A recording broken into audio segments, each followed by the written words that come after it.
Psyché. Expérience et éclairage. Bonjour à toutes et à tous, bienvenue sur Psyché. Je m'appelle Angéline Leroux, j'accompagne des personnes qui souhaitent dépasser une difficulté de vie à l'aide de différents outils thérapeutiques. Chaque histoire que j'ai l'occasion d'écouter est unique et porte aussi en elle quelque chose d'universel. Le vécu de ces personnes, c'est peut-être aussi le vôtre.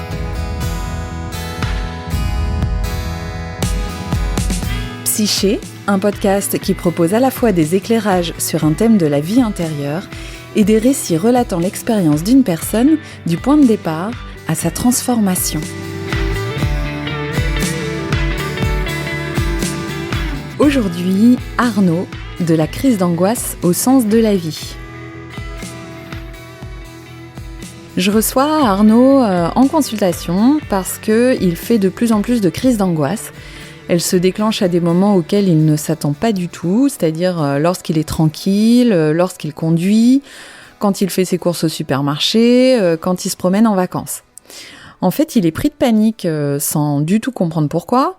Il a du mal à respirer, il tremble, il se sent immobilisé et cloué sur place.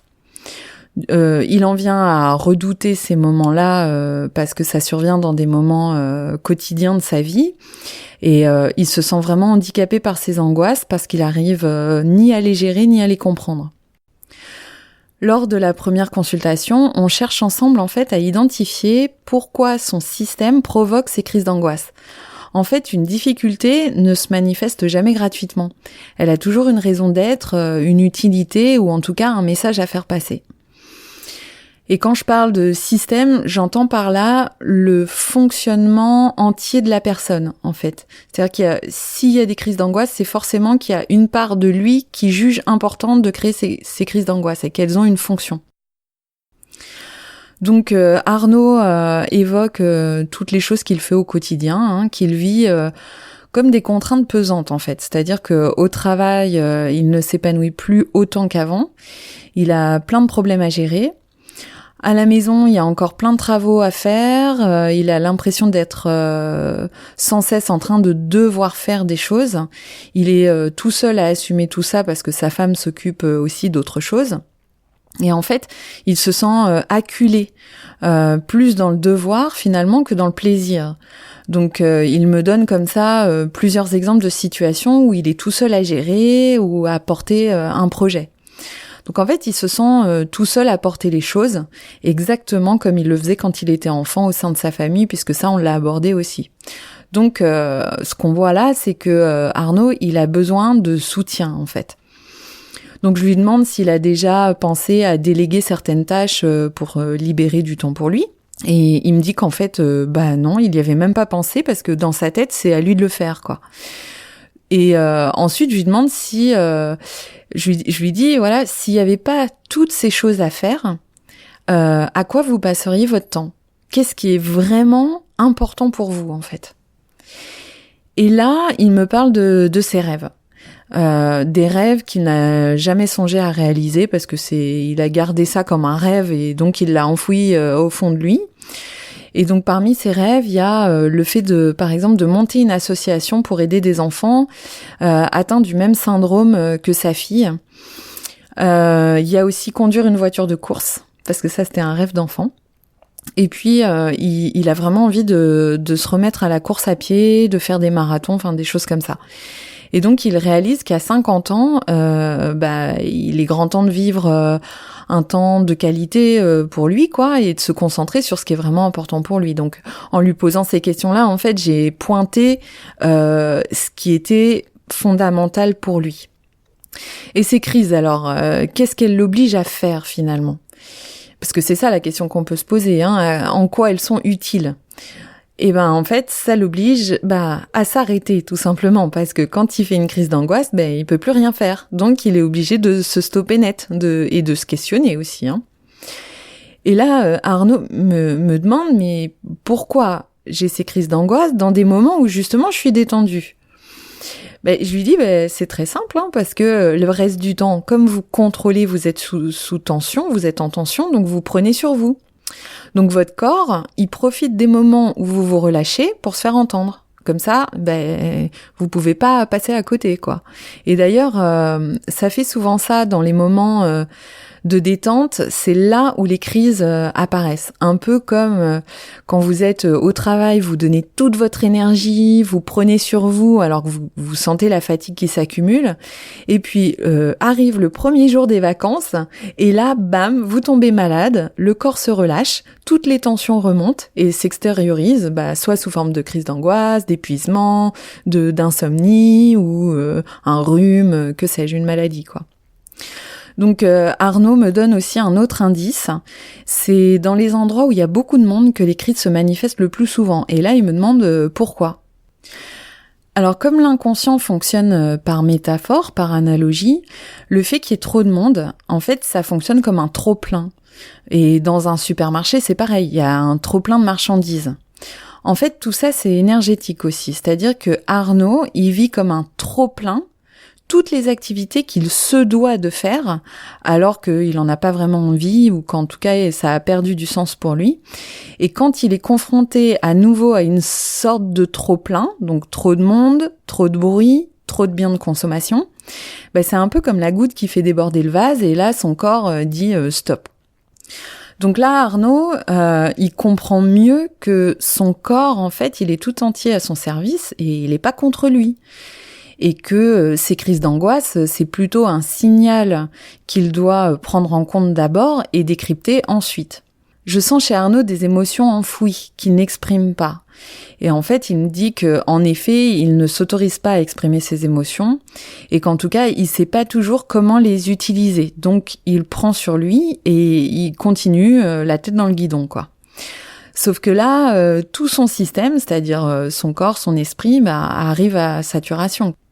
Donc à la fin de cette première séance, Arnaud, il a pu mettre du sens en fait sur ce qui lui arrive, de comprendre que les crises d'angoisse, c'est pas là pour rien, que c'est là pour lui envoyer un message, que ça peut être intéressant de savoir les décrypter. Donc là, il sait maintenant ce qu'il a à faire, c'est-à-dire mettre son énergie dans ce qui est important pour lui, dans ce qui fait sens pour lui. Il a plus le temps de perdre son temps. Là, il a 50 ans et voilà, faut qu'il se mette à s'écouter. Donc là, on envisage plusieurs choses. D'abord de déléguer certaines tâches. Donc, il a pensé, par exemple, à faire appel à ses amis pour avoir un coup de main pour finir les travaux de la maison. Et demander de l'aide, c'est aussi permettre aux autres d'avoir le plaisir de contribuer à votre bien-être, hein. Ça resserre les liens, on partage, on s'entraide, c'est vraiment important. Deuxième action à entreprendre, c'est commencer à se renseigner sur les courses automobiles. Parce que là, il y a des packs découvertes pour faire un tour de voiture sur circuit. Donc, pourquoi pas commencer par ça, hein. C'est facile à réaliser, c'est relativement abordable. Et surtout, c'est important pour Arnaud, en fait, de renouer avec ses désirs d'enfant. Avec les frissons, la découverte, le jeu, le plaisir en tout cas. Parce que là, Arnaud, il est pas assez dans le plaisir de la vie, il savoure pas ce qu'il vit. Donc forcément, il a pas d'énergie, quoi. Renouer avec le plaisir et avec la joie, c'est ça qui nous donne de l'énergie. Donc quand on vit une vie où il y a pas assez de plaisir, pas assez de contentement, de satisfaction, après on est à plat en fait, hein. Et quand on a de l'énergie, quand on a de l'entrain pour faire ce qui nous plaît, on a aussi de l'entrain pour faire ce qui nous plaît moins. Donc, c'est plus vu comme des contraintes insupportables. Et enfin, troisième action à mettre en place, c'est de commencer à se pencher sérieusement sur l'association qu'il aimerait monter. Lors de la deuxième consultation, donc plusieurs semaines se sont écoulées, et donc Arnaud me dit qu'il se sent beaucoup mieux, que les crises d'angoisse se sont espacées, mais qu'il y en a encore. Donc il me dit qu'il a demandé de l'aide à ses amis lors d'un week-end et donc qu'ils ont passé un super moment ensemble. Ils ont avancé les travaux dans la maison et ça s'est fini par une soirée barbecue à discuter, partager, rire. En tout cas, les liens avec ses amis se sont resserrés et il s'est vraiment senti entouré en fait. Et il me disait que ça faisait longtemps que ça n'était pas arrivé parce que comme il prenait tout sur ses épaules, il s'empêchait de vivre ça finalement. Le deuxième changement, c'est qu'il s'est remis à la course à pied tranquillement, 3 fois par semaine. Il dit que ça lui fait un bien fou et que plutôt que de se remettre dans les tâches diverses et variées à faire après la journée de travail, il prend un temps pour courir dans la campagne, il évacue le stress de la journée, du coup il rentre plus serein, il dort mieux aussi et il se sent beaucoup moins stressé la journée. Et puis il me dit aussi qu'il s'est inscrit à une sortie de course de voiture, qu'il est super content de renouer avec sa passion et qu'il se sent comme un gamin, quoi. Donc voilà, ça c'est très très bien. Et puis concernant l'association qu'il a envie de créer, il a commencé en fait à mettre son projet sur papier. Donc là l'idée suit son cours. Donc l'objet de cette deuxième séance, ça va être d'apprendre à Arnaud une technique toute simple pour évacuer le stress au cas où une crise d'angoisse ferait sa réapparition. Parce qu'il est évident que tant qu'Arnaud n'a pas évacué le trop-plein qu'il a accumulé pendant plusieurs années, tant qu'il n'a pas mis en place un mode de vie plus en accord avec ses envies profondes, c'est sûr que ces crises, elles peuvent réapparaître et ça, il le sait pertinemment. Donc le but avec cette technique, c'est qu'il n'ait pas besoin de faire appel à moi en cas de panique et qu'en gros, il ait un outil sous la main pour pouvoir gérer lui-même. Donc je lui apprends cette technique toute simple et il suffit de 1/4 d'heure, 20 minutes. Et là Arnaud, il m'a dit que ça le rassurait déjà de savoir qu'il avait cette technique-là sous la main et surtout, du coup, il se sent beaucoup plus confiant en fait pour la suite. Donc on a fait que 2 séances ensemble, mais j'ai eu le plaisir de recevoir un SMS 6 mois plus tard. Et là, Arnaud m'annonce en fait de bonnes nouvelles. Il me dit que ses crises ont disparu. Il me dit qu'il se sent beaucoup plus en accord avec lui-même. Donc j'étais super contente pour lui. Et en fait, vous voyez, il avait simplement besoin en fait d'abandonner ce qu'il savait faire depuis des années, c'est-à-dire prendre sur lui, faire tout seul. Être dans le devoir plutôt que d'être dans le plaisir. Et en fait, il avait besoin de renouer, de prendre conscience de ce qui lui tenait vraiment à cœur. Et en fait, c'est à ça que ces crises d'angoisse l'ont amené. Donc voilà, il a retrouvé du sens à sa vie, il vit plus en accord avec ses valeurs, il se sent plus soutenu par son entourage et surtout, le plus important, il a retrouvé de l'énergie. J'espère que cette première expérience, le cas d'Arnaud avec ses crises d'angoisse, ça vous parle. Si vous aussi vous traversez ce genre d'expérience ou si ça fait écho, tout ce que je viens de vous raconter dans vos vies, eh bien vous pouvez me laisser un message, vous pouvez partager vos expériences.